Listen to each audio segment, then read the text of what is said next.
6 വർഷത്തോളമായിട്ട് ഞാൻ പുറത്തിറങ്ങുന്ന കുറവാണ്. ഇറങ്ങിയിട്ടില്ല എന്നാണ് പറയാം. വയ്യാണ്ട് കിടക്കുന്ന ആൾക്കാർക്ക് ഇങ്ങനെ ഒരു ചേർത്ത് പിടിക്കുന്ന ആൾക്കാരുടെ നമുക്കൊരു എനർജി കിട്ടും, വിൽ പവർ വരും. അപ്പോൾ നമുക്ക് അവർ തരുന്ന സപ്പോർട്ടാണ് നമ്മുടെ വിജയം. ഇപ്പോൾ എന്നെ സംബന്ധിച്ച് ഇതാണ്. നമ്മളിപ്പോൾ 2020 എനിക്ക് പറ്റിയിരിക്കുന്നത്, 2020 നവംബറിൽ പറ്റിയിരിക്കുന്നത്. അന്ന് മുതൽ ഇന്ന് വരെ നമ്മളീ നാട്ടുകാരും സുഹൃത്തുക്കളും എല്ലാവരും തന്ന സപ്പോർട്ടാണ് ഇന്നും ഞാൻ ഈ ലെവലിൽ പോയിക്കൊണ്ടിരിക്കുന്നത്. കാരണം എന്തിനും ഏതിനും വിളിച്ചാൽ അവർ നമ്മളെ കൂടെ ഉണ്ടാവും. ഏത് പാതിരാത്രിക്കാണെങ്കിലും എപ്പോഴും എല്ലാവരും കൂടെ ഉണ്ട്. പുറത്തിറങ്ങാനുള്ള ഒരു സാഹചര്യം ഈ നാട്ടുകാർ ഉണ്ടാക്കി കൊടുത്തിട്ടുണ്ട്. ഈ നാട്ടുകാരാണ് എല്ലാ ഏട്ടന് അത്രയും സ്നേഹമായിരുന്നു എല്ലാവരോടും, അങ്ങനെ ഒരു ആളായിരുന്നു. അതുകൊണ്ടാണ്.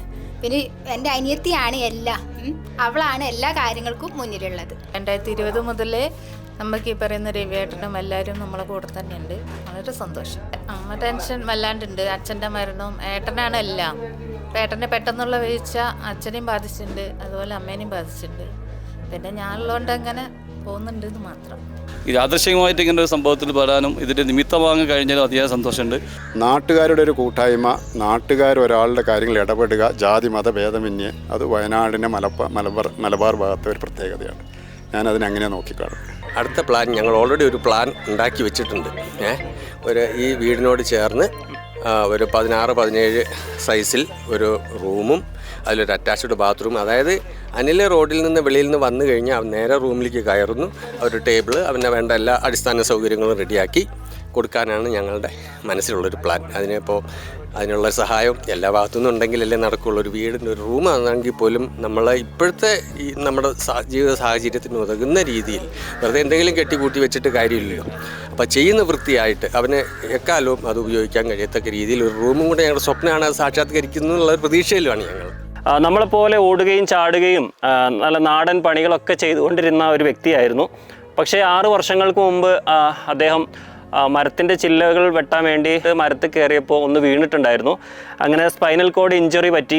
ഒരു വീൽ ചെയർ അദ്ദേഹത്തിൻ്റെ വലിയൊരു ആഗ്രഹമായിരുന്നു.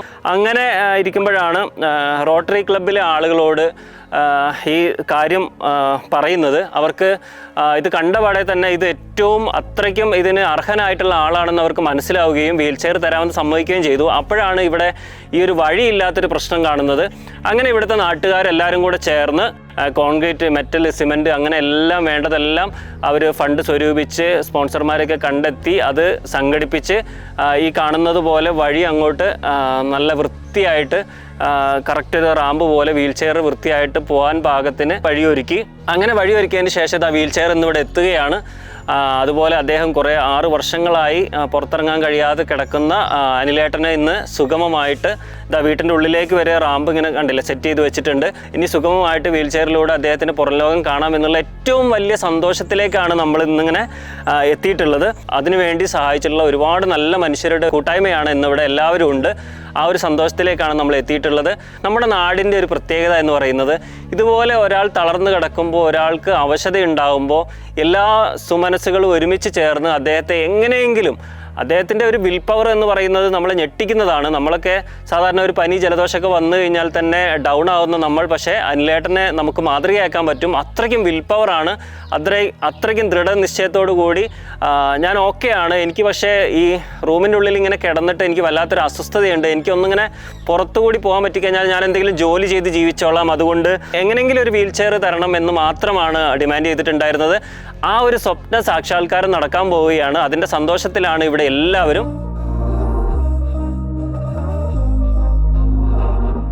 We were sparks on quiet streets, two hearts finding where to meet, but life pulled us apart, left me talking to the dark. If I called you tonight, would it feel the same? Or have we both moved on to different names?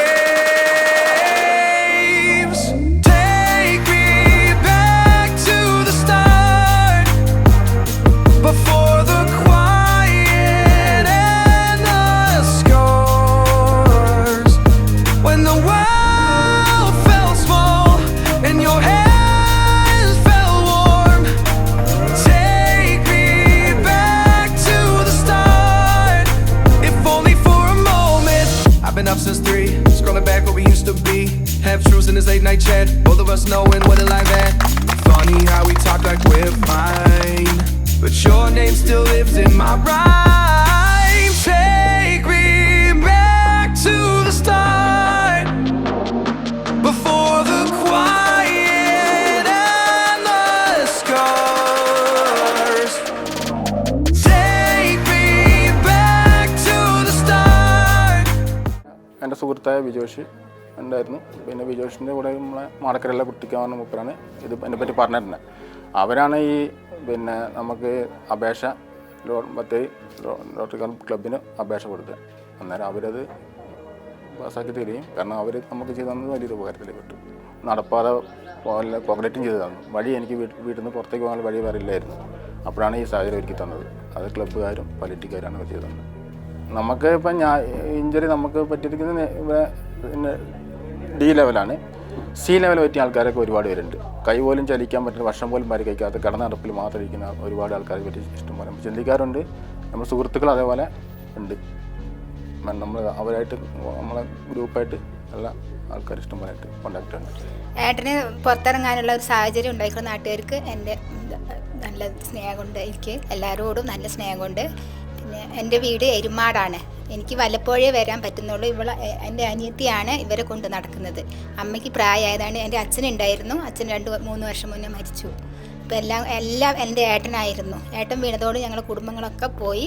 പക്ഷേ ഇവളാണ് എല്ലാ കാര്യത്തിലും എത്തിപ്പെടുന്നത്. എനിക്ക് എത്തിപ്പെടാൻ പറ്റിയ സാഹചര്യം അല്ലാത്തതുകൊണ്ട് ഇവളെല്ലാ കാര്യത്തിലും ഇവളാണ്. നമുക്ക് ഒട്ടും പ്രതീക്ഷിക്കാണ്ട് കിട്ടിയതാണ് റോഡ്. നമ്മളങ്ങനെ ഒരു പ്രതീക്ഷ ഇല്ലായിരുന്നു റോഡിൻ്റെ കാര്യത്തിൽ. പിന്നീട് വന്നതാണ് വീൽ ചെയർ. രണ്ടും പ്രതീക്ഷിക്കാണ്ട് നമുക്ക് കിട്ടിയതാണ്. അതിൽ ഒരുപാട് സന്തോഷം. ഭാഗ്യത്തിന് എന്ത് സംഭവിച്ചെന്ന് വെച്ച് കഴിഞ്ഞാൽ അനിൽകുമാറിൻ്റെ ആ പരിക്ക് ഇവിടെ നിന്ന് താഴോട്ടായിരുന്നു, ചതവ്. അപ്പോൾ അനിൽകുമാറിൻ്റെ ഇവിടെ നിന്ന് മുകളിലോട്ടുള്ള ഭാഗത്തിൽ ചലനശേഷിയും സ്പർശനശേഷിയും ഉണ്ടായിരുന്നു. രണ്ടാമത് തലച്ചോറ് കേടുവന്നിട്ടില്ലായിരുന്നില്ല വീഴ്ചയിൽ. അപ്പോൾ തിരിച്ചറിവ്, ബുദ്ധി, കാര്യങ്ങൾ മനസ്സിലാക്കാനുള്ള കഴിവുണ്ട്. അപ്പോൾ അങ്ങനെ വരുമ്പോൾ ഞങ്ങൾ രണ്ടായിട്ടാണ് തിരിക്കുന്നത്. ഇതിനെ പാരപ്ലീജിയ എന്ന് പറയും. പകുതി ശരീരം രണ്ടാവും, ഇവിടെ നിന്ന് താഴോട്ടൊന്നും ഇവിടെ നിന്ന് മുകളിലോട്ടൊന്നും. അപ്പോൾ ഇങ്ങനെ വരുമ്പോൾ തീരുമാനം ഞങ്ങൾ എങ്ങനെ എടുക്കുന്നു വെച്ചാൽ 2-3 വർഷം കഴിഞ്ഞാൽ അവരെ പറഞ്ഞ് കൗൺസിലിംഗ് ചെയ്ത് മനസ്സിലാക്കും. ഇന്ന കാരണങ്ങൾ കൊണ്ടാണ്, ചികിത്സാ പിഴവ് കൊണ്ടല്ല നിങ്ങൾക്കിത് സാധിക്കാത്തത്. അപ്പോൾ നിങ്ങൾ അടുത്ത സ്റ്റേജ്, നിങ്ങൾ ജീവിക്കുന്ന അന്തരീക്ഷം ഈ പാരപ്ലീജിയ എന്ന് പറഞ്ഞൊരു വ്യക്തിക്ക് അനുകൂലമാക്കുക എന്നുള്ളതാണ്. അതായത് വീടായിക്കോട്ടെ, അവരെ സ്വിച്ച് ആയിക്കോട്ടെ, ബാത്റൂം ആയിക്കോട്ടെ, ഡൈനിങ് ടേബിൾ ആയിക്കോട്ടെ, അതാണ് പാശ്ചാത്യ നാടുകളിൽ നടക്കുന്നത്. അപ്പോൾ ഞാൻ അനിലിനെ വന്ന് ചോദിച്ചു, വിവരങ്ങളെ ചോദിച്ചു, അനിലിൻ്റെ ആഗ്രഹം എന്താ?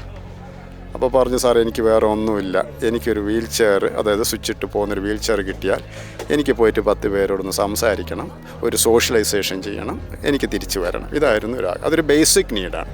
പിന്നെ അനിലിൻ്റെ വീട്ടിൽ നോക്കുന്ന സമയത്ത് മുറികളെല്ലാം പടികളുള്ള മുറികളാണ്. അപ്പോൾ ഈ വീൽ ചെയർ സുഗമമായിട്ട് അകത്ത് ചലിക്കില്ല. ബാത്റൂമിലേക്കൊക്കെ പോകും. സാധാരണ ബെഡ്റൂമിൽ നിന്ന് ബാത്റൂമിലേക്ക് നേരെയാണ് പോവുക, പോയിട്ട് തിരിച്ച് കുളിച്ച് വരും. അപ്പോൾ റൂമിൻ്റെ ഉൾഭാഗമൊക്കെ നോക്കിയപ്പോൾ ചെറിയ മുറികളും മൂവ്മെൻറ്റ് സ്പേസ് ഇല്ലാതെ ഇരിക്കുന്നു. അപ്പോഴാണ് അനിലിനോട് ഞങ്ങൾ തീരുമാനം പറഞ്ഞാൽ ഇപ്പോൾ തൽക്കാലം ആദ്യത്തെ ഘട്ടം, അതായത് പുറത്ത് പോയി ആൾക്കാരുമായി സംസാരിക്കേണ്ട അവസരം ഉണ്ടാക്കി. രണ്ടാമത്തെ ഘട്ടത്തിൽ അനിലിവിടെ ആലോചിച്ചിട്ട് ഒരു 14x14 ഒരു നല്ല വീതിയുള്ള ബെഡ്റൂമും ഒരു അറ്റാച്ച്ഡ് ബാത്റൂമും എടുത്ത് അനിൽ ഈ വീൽ ചെയറിൽ തന്നെ കയറി കുളിക്കുക, പുറത്ത് വരിക, എല്ലാം ചെയ്യുക, പരാശരമില്ലാതെ പോകാം. ഇതിൽ തന്നെ വിദ്യാഭ്യാസമുള്ളവരാണെങ്കിൽ, അവർക്ക് ക്വാളിഫിക്കേഷൻ ഉണ്ടെങ്കിൽ അവർക്ക് ചെറിയ രീതിയിൽ ഈ വീൽ ചെയർ പോയിട്ട് ഓഫീസ് വർക്ക് ചെയ്യാം, ഓഫീസ് ഇടാം, ബിസിനസ് സെൻറ്റർ ഇടാം, ഇതൊക്കെ അവർക്ക് ചെയ്യാൻ സാധിക്കും.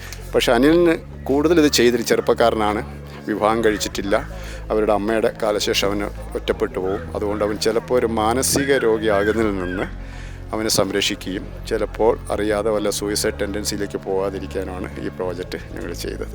അനിലിനെ ഞാൻ കാണാൻ വരുമ്പോൾ ആദ്യം ചോദിച്ച ഇവരോട്, ഒരു ഒറ്റയടി പാതയാണ്, റോഡൊന്നും ഇല്ല, ഓരോരുത്തരുടെ തോട്ടത്തിൽ കൂടി ഒറ്റയടി പാതയിൽ കൂടി കയറി അവരെ വീട്ടിലേക്ക് വരുന്നു.